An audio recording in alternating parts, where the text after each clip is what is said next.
Hi, I'm Bob Tyler with Advocates for Faith and Freedom. I just wanted to bring you an update in regard to one of our cases. That is our challenge to the California mandatory vaccine law that requires all children who go to public school or private school to get vaccinated and receive the whole panoply of vaccinations.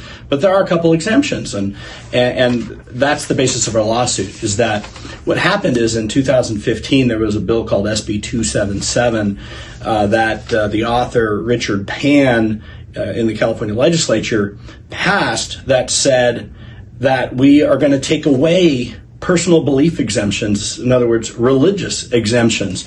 So if a parent had an objection, or even the child themselves, to being receiving this whole, panel of vaccines that California now requires, then after this bill passed, that was the religious exemption was no longer available. And so there have been some other challenges in the past, but the law's changed when it comes to free exercise, especially due to the COVID-19 pandemic, and the free exercise clause, frankly, was strengthened significantly at the U.S. Supreme Court. And so we thought it would be a good opportunity to now challenge SB 277 and argue that taking away the religious exemption was discriminatory and a violation of the free exercise clause.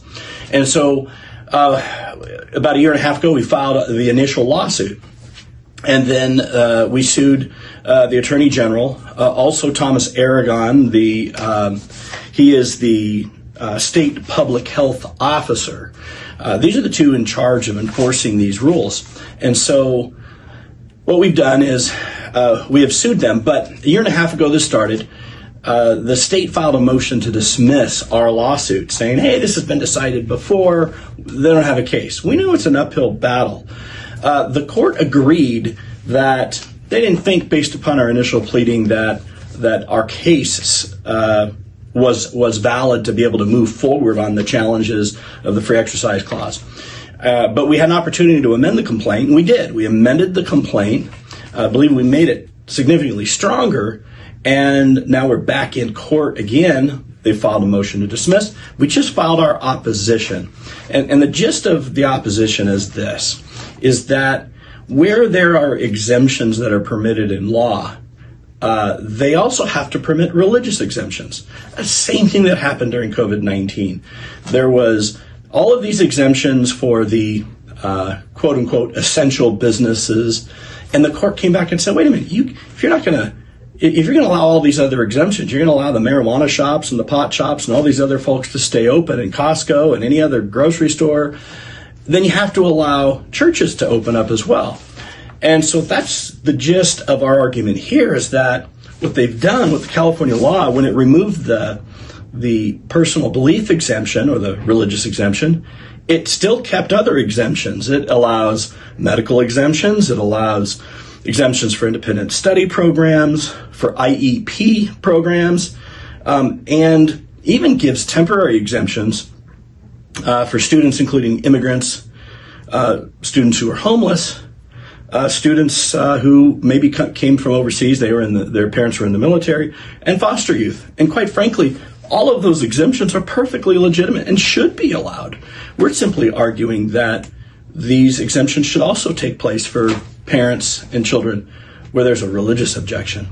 We've seen, and there's lots of studies that have come out, that there's serious risk of these vaccines to children. And I've heard so many studies, so many people who've come forward with their own children. And so we're going to fight this. And we'll take this up to the Ninth Circuit if we have to. We'll see what the federal judge does. We're in San Diego Federal District Court. And so another further thing that I think is really relevant here, the author, 277, Richard Pan, he said on social media, he said that people who, quote, opt out of vaccines should be opted out of American society. He equated those individuals with drunk drivers. It's ridiculous. Someone else named Marl Fossey, who serves as the deputy director of legislative and intergovernmental affairs there in the state legislature, stated that anti-vaxxer parents are oxygen thieves who don't care about children. You know, these kinds of words are just radical. And again, the state thinks that they know better than you do for your children. And we don't agree with that. We believe in parental rights. We want to support your right. And, you know, this is not about being an anti-vaxxer. A parent can look at this and say, there's some vaccines I agree to, and other vaccines I don't agree to. Some vaccines have some relationship to aborted fetal cells, and they don't want their children to partake in that. And they don't themselves. And so there are vaccines, some they accept, some don't. But parents should have the right to be able to opt out. We're going to litigate that. We're going to take this up. California is one of a few states that don't allow religious exemptions. So here we are. We're in California. We're here to stay. We're going to fight, try to preserve your rights, preserve the rights of all of those who support us as well, but the parents across the state of California. God bless you.